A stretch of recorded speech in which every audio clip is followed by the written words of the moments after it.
ہمارے ہاں بہت زیادہ مسائل تب پیدا ہوتے ہیں جب لوگوں کی سوچیں اور رویے منفی ہونے لگ جاتے ہیں۔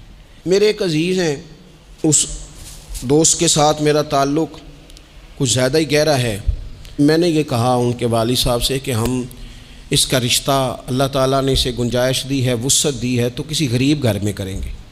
ایک غریب گھر میں اس کا رشتہ دیکھ لیا گیا، اور جہاں وہاں بات ہم مکمل کرنے لگے تو اب ظاہر ہے خاندان میں بھی بہت ساری بیٹیاں تھیں، جب بات تکمیل پہ ہونے لگی تو وہ غریب باپ ہے، خواہش یہ تھی کہ غریب کسی کو سہارا مل جائے، تو اس کے والد نے، بیٹی کے والد نے یہ سوال اٹھایا کہ اتنے سارے رشتے گھر میں موجود ہیں اور بچہ بھی بڑا آپ کے بقول کہ بڑا نیک ہے اور بڑا مالدار ہے، تو پھر کیا وجہ ہے ہمارے گھر رشتہ کیوں کر رہے ہیں؟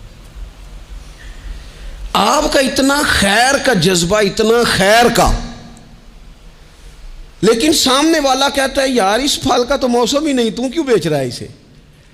یہ تو نے اتنی خیر کی بات، رویے مثبت نہیں، لہجوں میں مثبت پن نہیں۔ ایک صاحب نے مجھے، پرانی بات ایک دفعہ ٹیلی فون کیا، بڑی دور انہوں نے کسی پروگرام کی دعوت دی، تو میں نے کہا ٹھیک ہے میرے پاس وقت میں گنجائش ہے، میں آ جاؤں گا۔ کہنے لگے پیسے کتنے لیں گے؟ میں نے کہا نہیں کوئی پیسہ نہیں، میں انشاءاللہ آ جاؤں گا۔ کہنے لگے چلیں ٹھیک ہے، مروت کافی ہو گئی، اب بتا دیں کیا لیں گے۔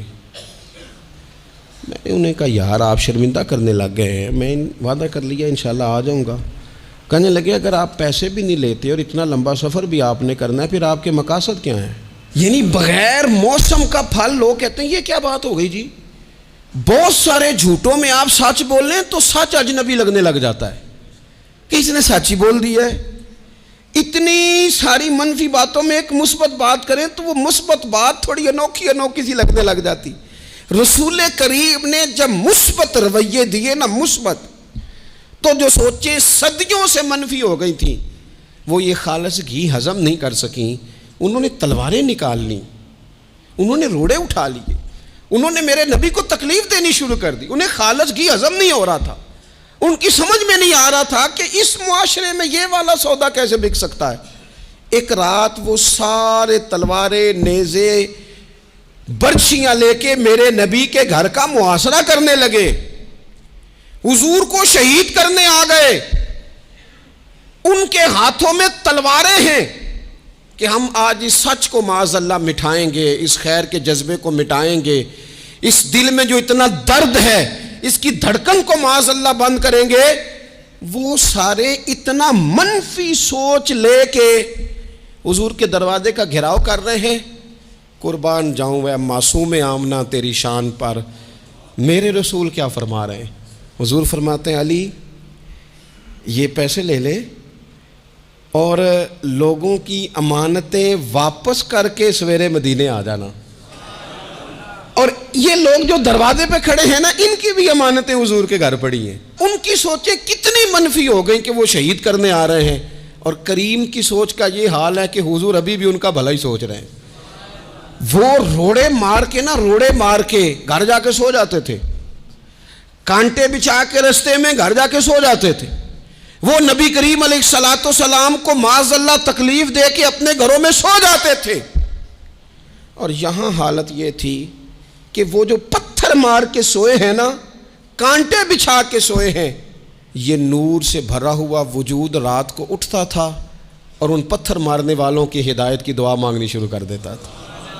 سلام اس پر، سلام اس پر کہ جس نے دشمنوں کو بھی کبائیں دیں، سلام اس پر کہ جس نے گالیاں سن کر دعائیں دیں۔ ایسا انوکھا انداز، اتنی مثبت سوچ، اتنا مثبت رویہ۔ وہ احد کے اندر آ کے نبی پاک کے دانت شہید کر گئے، 70 صحابہ کو شہید کر گئے، اور شہید کر کے بس نہیں کی۔